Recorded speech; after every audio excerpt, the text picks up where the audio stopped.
Mateus, no capítulo de número 26, o versículo de número 36 em diante. Jesus agoniza no jardim do Getsêmani. O texto diz assim: Então chegou Jesus com eles a um lugar chamado Getsêmani e disse a seus discípulos: Assentai-vos aqui, enquanto vou além orar.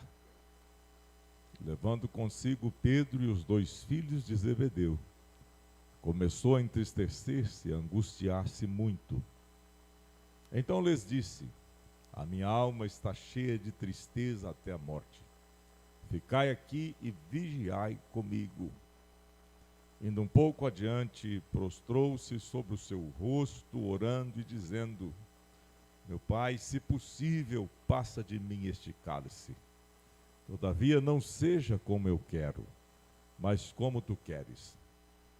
E voltando para os seus discípulos, achou-os adormecidos e disse a Pedro: Então, nem uma hora pudestes vigiar comigo? Vigiai e orai, para que não entreis em tentação. Na verdade, o espírito está pronto, mas a carne é fraca. E indo segunda vez, orou, dizendo: Meu Pai, se este cálice não pode passar de mim sem eu o beber, faça-se a tua vontade. E voltando, achou-os outra vez adormecidos, porque os seus olhos estavam carregados. E deixando-os de novo, foi orar pela terceira vez, dizendo as mesmas palavras. Então chegou junto dos seus discípulos e disse-lhes: Dormi agora e repousai. Eis que é chegada a hora, e o Filho do Homem será entregue nas mãos dos pecadores. Levantai-vos, porque eis que é chegado aquele que me trai. Meus irmãos, o texto que nós estamos meditando agora fala da oração de Jesus, do tempo de aflição de Jesus no jardim do Getsêmani, imediatamente antes do tempo da sua crucificação.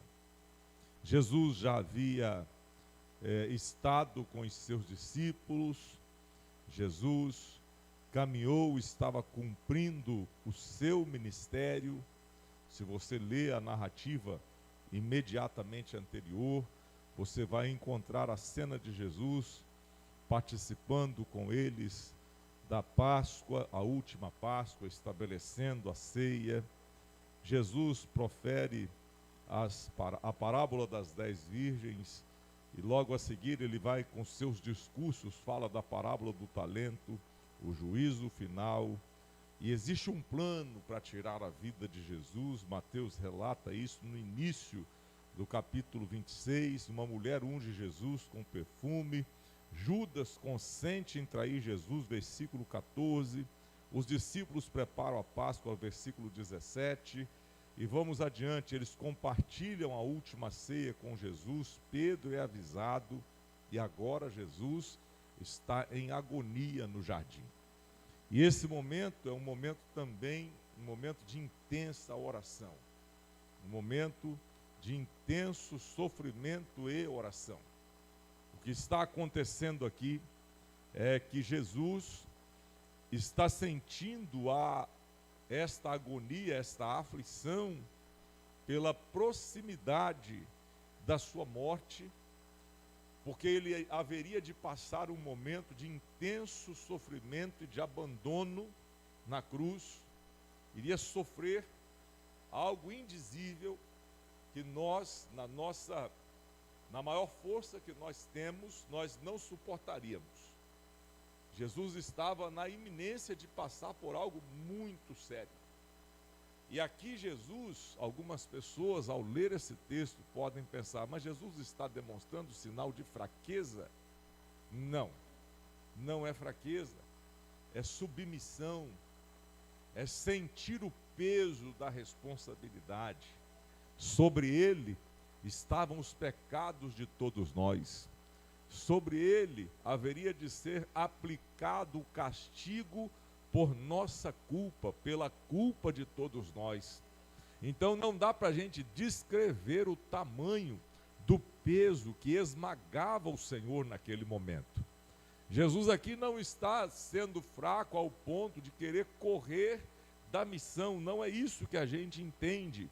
A morte estava chegando, o peso dos pecados, o juízo divino sobre o próprio Filho de Deus, o plano que estava traçado, e Jesus estava a cumprir esse plano. Mas nós devemos também nos lembrar que Jesus estava na natureza humana, e como homem, Jesus sentia todo esse peso, aflição e agonia. É totalmente normal que alguém sob pressão também reaja da mesma forma. E Jesus está ali sentindo todo esse peso, ele está sofrendo uma angústia tão grande, e por ter sofrido essa angústia, eu posso afirmar para você hoje que Jesus entende quando você passa por esse problema. Que Jesus compreende a dor daquele que está sofrendo. Que Jesus sabe exatamente o que é padecer, e a palavra de Deus diz isso, ele sabe o que é sofrer, ele sabe o que é padecer, e é por isso que ele tem compaixão de nós. É por isso que você pode chamar por ele, pedir o socorro de Jesus, quando as coisas apertam, quando os problemas chegam, porque ele sabe o que é padecer. Você pode dar glória a Deus por isso? Jesus está no intenso sofrimento, e naquele momento de sofrimento e angústia terríveis, Jesus está escolhendo estar em oração. Porque muitas vezes, no momento da angústia, nós reagimos de outra forma. Nós queremos falar para todo mundo os nossos problemas, nós queremos reclamar dos nossos problemas. No meio da angústia e da aflição, tem pessoas que escolhem a maledicência, escolhem um comportamento de revolta. Tem gente que no meio da angústia e da aflição se revolta e vai falar e vai colocar para fora muitas coisas. E eu aprendo com Jesus nesse momento de intensa aflição, que na hora da aflição o nosso socorro presente é o nosso Deus. Nós devemos escolher a oração. Nós devemos escolher nos dobrar aos pés de Jesus. Aflições podem vir. Jesus falou, no mundo vocês terão aflições, mas tende bom ânimo. Olha, é melhor no meio do problema a gente chegar perto de Jesus, a gente orar, a gente buscar a presença de Deus. A oração é um escape para o crente, e no meio das aflições, nossas orações são ouvidas por Deus. Então nós devemos ter essa certeza, meus irmãos, e eu aprendo com Jesus, que no meio das aflições, a gente pode se dobrar em oração, e Jesus nos dá esta visão, quando ele vai para o monte orar, quando ele vai para o local reservado orar, ele está exatamente se colocando à disposição do Pai, para ter força e cumprir a missão que lhe estava designada. E a gente vê que Jesus chega a um lugar chamado Getsêmani. Não vou falar sobre o lugar, o irmão Mauro outro dia pregou uma mensagem sobre isso. Getsêmani é prensa de azeite, era um lado do jardim onde se usava para fabricar o azeite. E ainda hoje em Israel existem oliveiras que ali estão, que são daquela época, porque essas plantas duram muito. E existe lá o local, o jardim, onde Jesus, em agonia, estava em oração. E Jesus está com eles e ele não vai sozinho. Aí eu aprendo também que é bom ter gente que é companheiro de oração. É bom ter gente que você possa contar com ele na oração. Jesus vai. Esses homens andaram com Jesus durante todo o tempo, participaram com Jesus. Por exemplo, estiveram presentes em milagres de Jesus, em várias situações. Mas muitas vezes os nossos companheiros de oração também não acompanham a nossa aflição. Amigos são amigos, mas pode ser que não consigam acompanhar a sua aflição e a sua necessidade. E eu vejo aqui esses homens, Pedro e os 2 filhos de Zebedeu, começou a entristecer-se, a angustiar-se muito. Então Jesus lhes disse: a minha alma está cheia de tristeza até a morte, ficai aqui e vigiai comigo.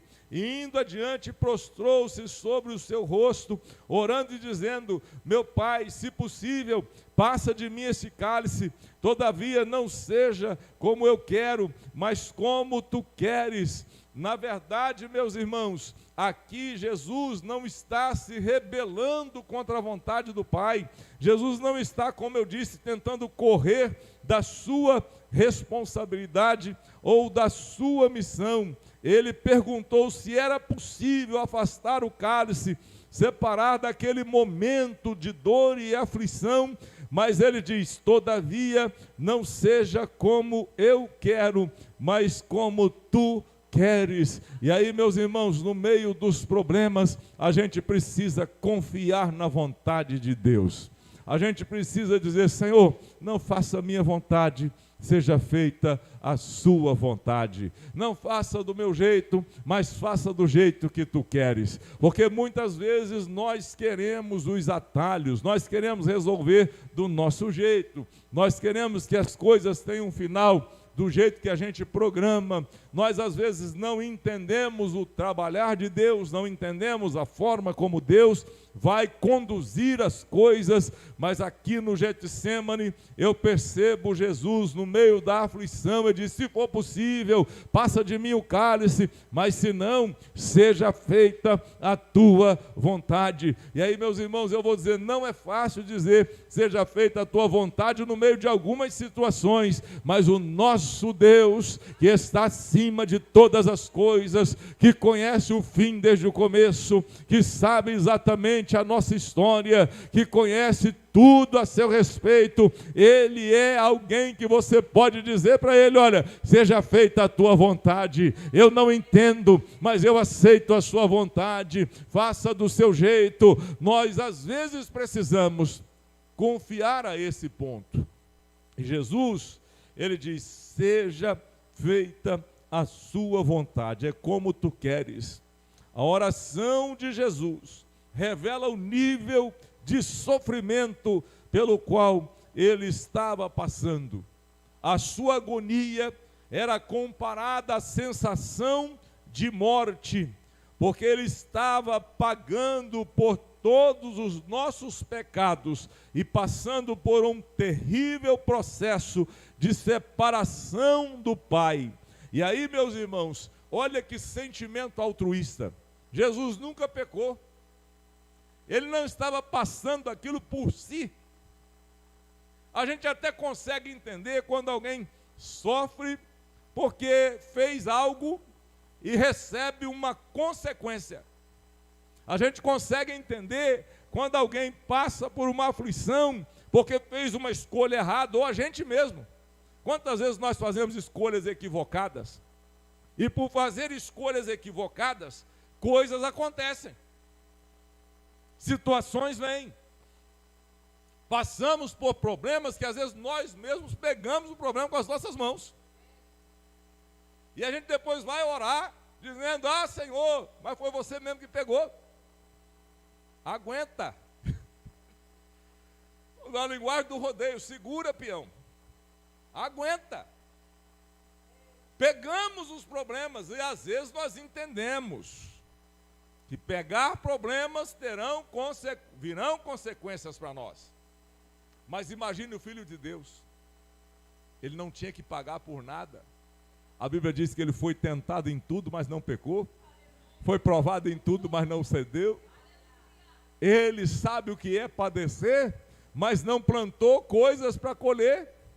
Ele recebeu uma missão do Pai, ele veio por nossa causa, o sofrimento de Jesus. E aí, meus irmãos, a mensagem cristocêntrica, ela aponta exatamente para isso. Nós não merecemos o amor de Deus, mas Deus mandou o seu Filho por nós. Nós não merecemos o que Jesus fez, mas Ele veio ser o nosso Salvador. nós não podíamos pagar pelos nossos pecados, mas Jesus desceu do céu e lá do alto da cruz ele disse: está consumado, está pago. Ele sofreu por nós. A angústia intensa que Jesus passa não é por sua causa, não é por sua própria causa. Ele não estava pagando por si, ele estava pagando por nós. E aí, meus irmãos, a gente até paga as nossas contas, porque crentes são assim, mas pagar a conta do outro já é mais difícil. Jesus fez o que ninguém faria, ele pagou aquilo que nós estávamos devendo, para a gente poder estar livre da condenação.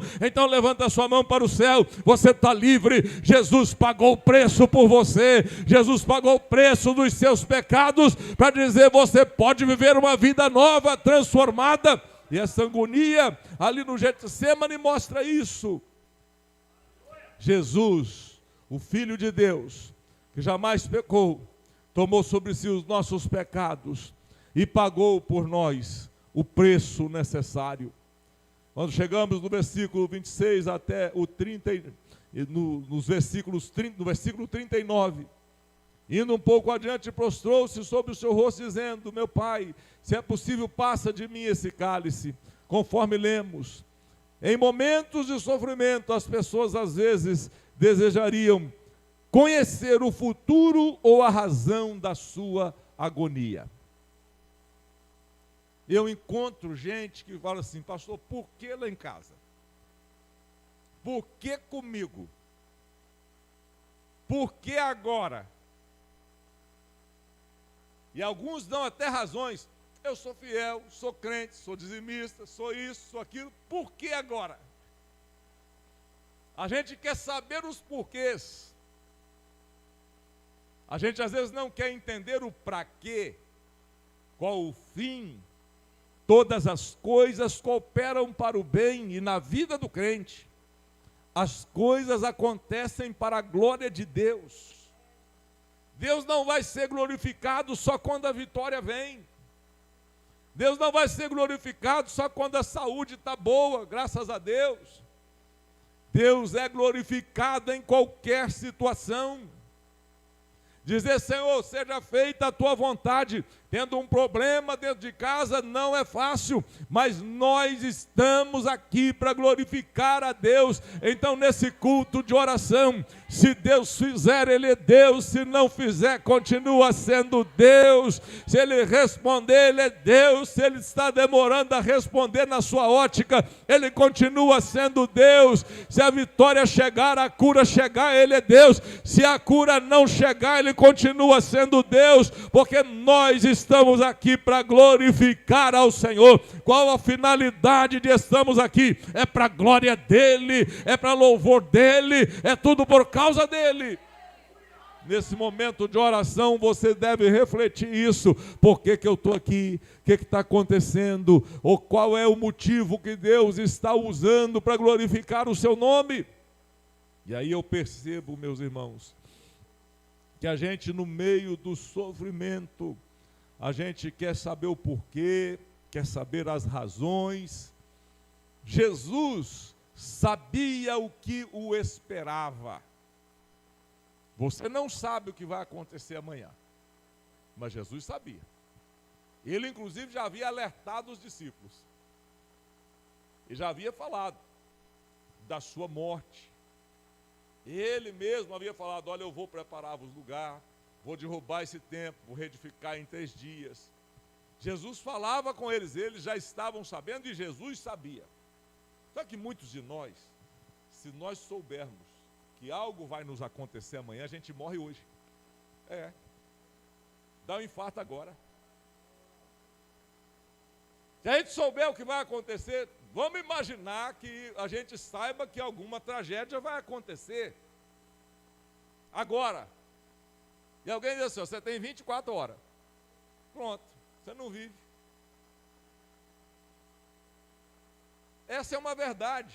Nós somos ansiosos. Jesus sabia o que lhe esperava.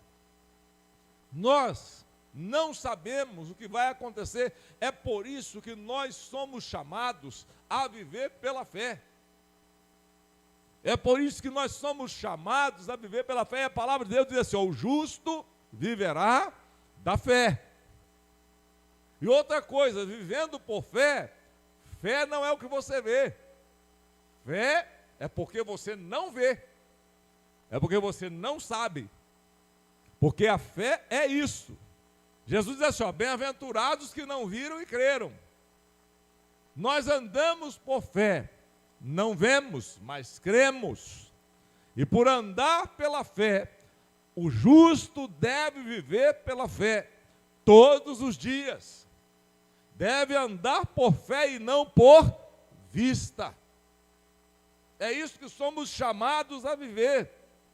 Não sabemos o que vai acontecer, mas cremos que a nossa vida está nas mãos do nosso Jesus que vive está.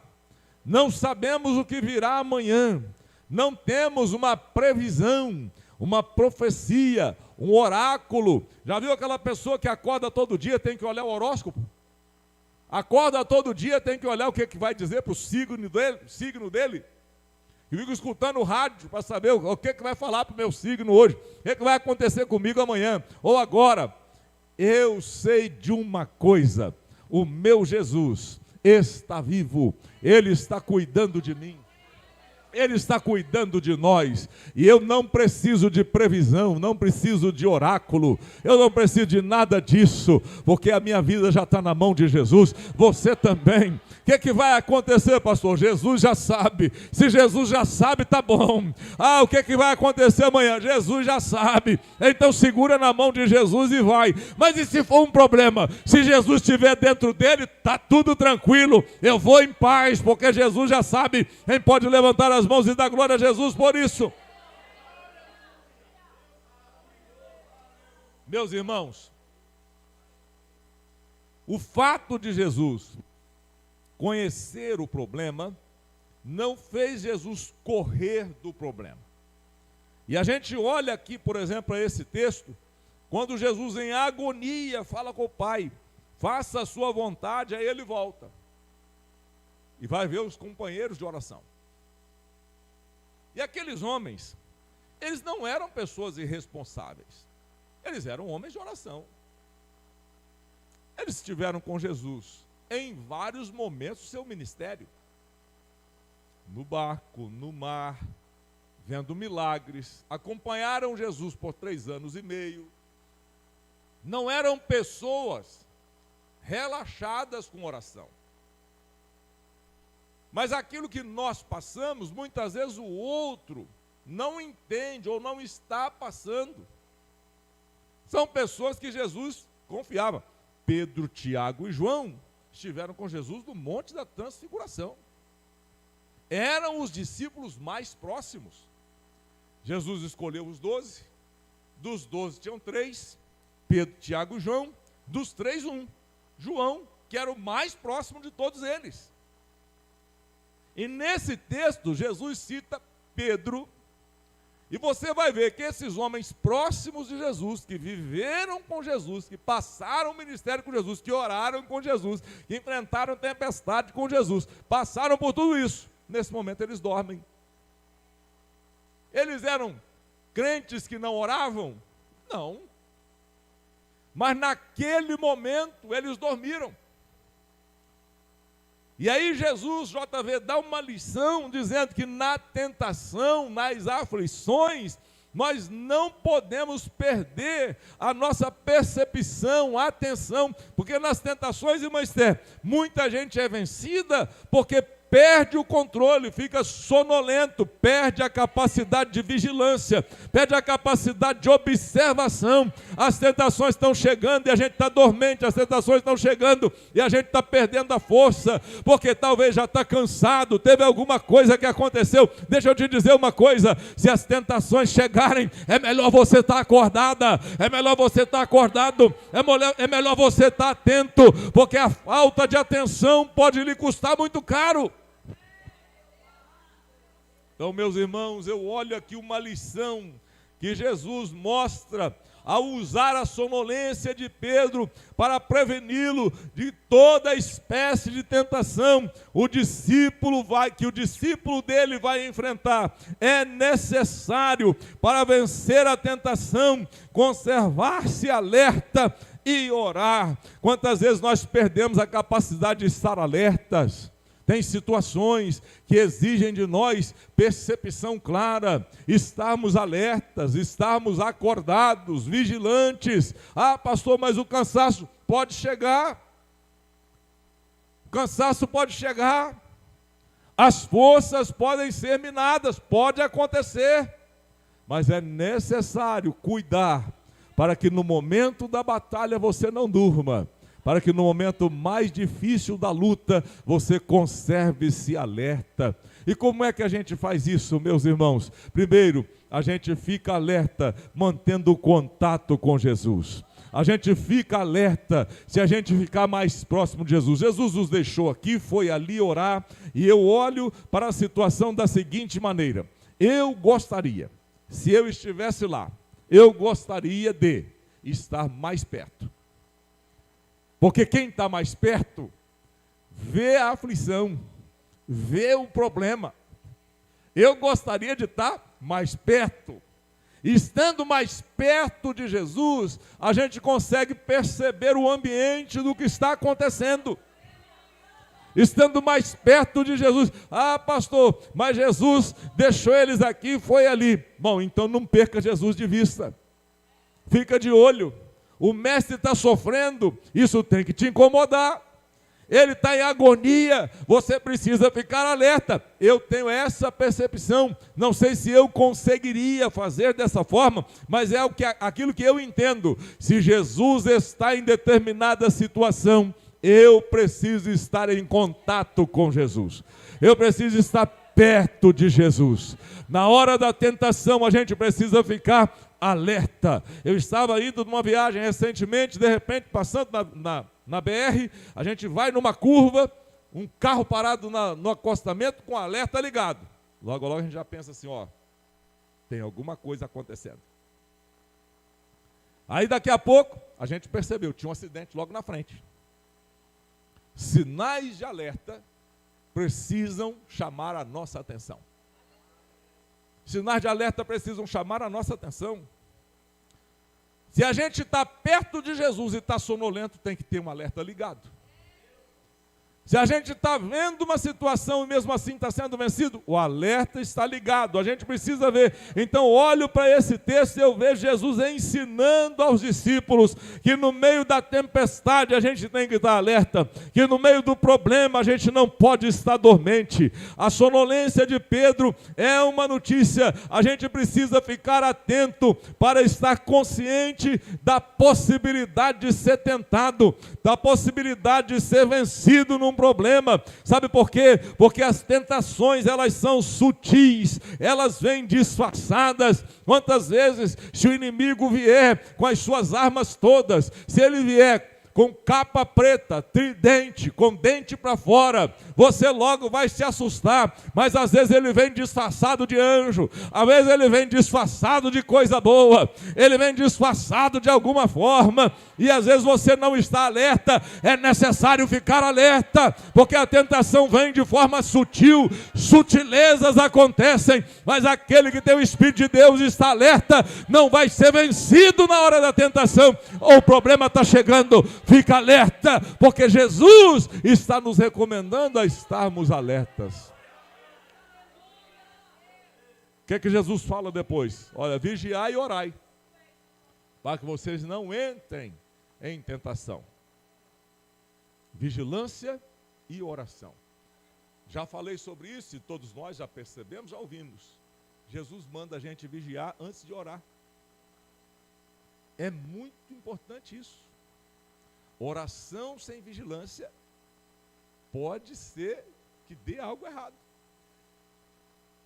Vigilância, vigiai e orai.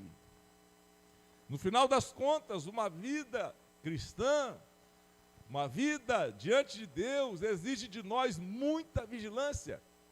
De mim, de você, de todos nós. Vigilância em todos os momentos. Vigilância em todas as atitudes. Meus irmãos, tem algumas situações, eu próprio, na minha própria vida.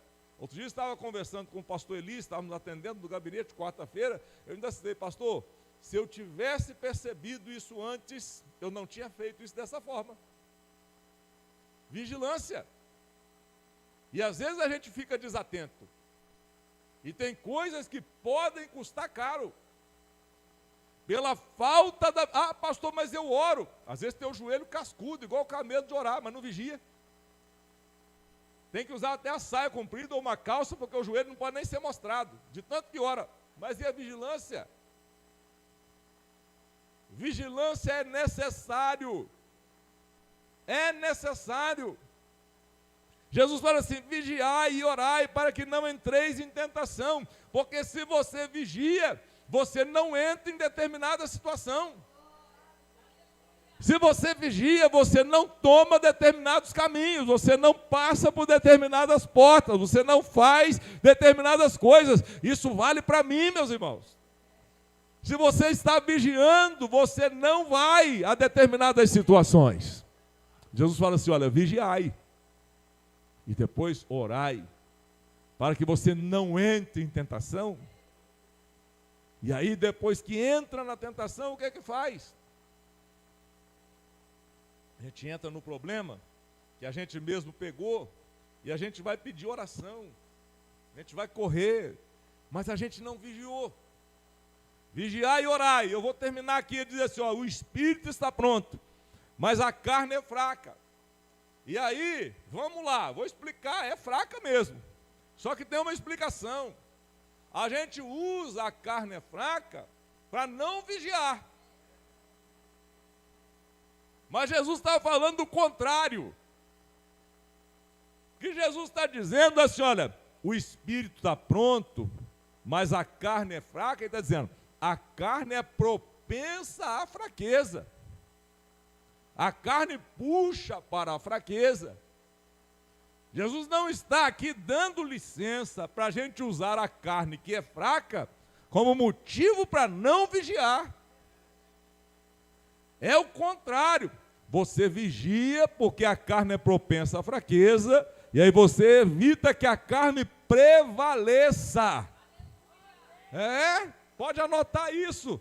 Não use a desculpa de que a carne é fraca para poder você fazer. A carne é propensa à fraqueza, a carne puxa para a fraqueza, e é por isso que a palavra de Deus diz assim, andai em espírito, e vocês não vão cumprir as concupiscências da carne. Então, para vencer a carne que é fraca, vigia, anda em espírito, e a carne não vai aprontar com você aquilo que ela não pode aprontar.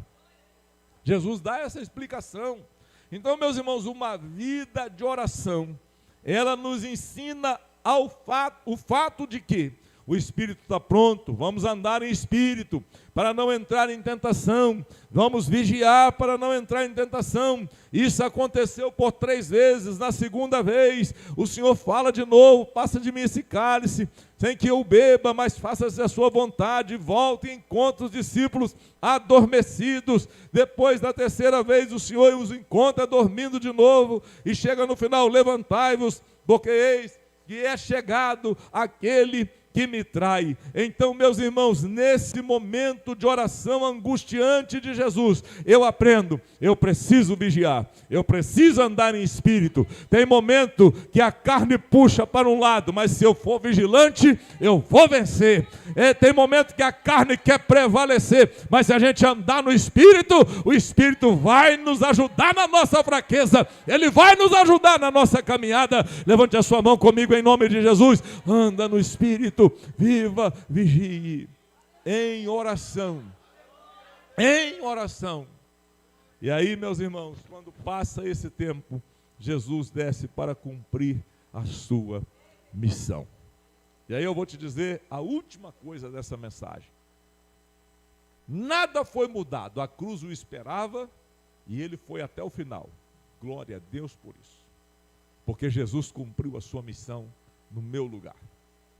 Pastor, mas ele orou? a luta não passou. Ele disse, seja feita a sua vontade. Mas para passar pela cruz, o próprio Jesus passou em oração. Você vai passar pelos calvários da vida, pelos problemas da vida. É melhor passar em oração. É melhor estar em oração. É melhor valorizar esse momento de oração. E eu louvo a Deus, porque você, esse sábado de manhã, frio, chuvoso, podia estar em casa descansando, mas você veio para a presença de Deus buscar o Senhor em oração. Você escolheu a melhor parte, que é estar na presença do Senhor. Então vigiai e orai. O espírito está pronto, a carne é fraca, mas não deixa a carne que é propensa à fraqueza te vencer. Vigie primeiro e Jesus vai te ajudar na sua caminhada. Senhor nosso Deus, Pai que estás no céu, nós estamos na tua presença. Chegamos até aqui, Senhor, porque a tua mão nos sustentou.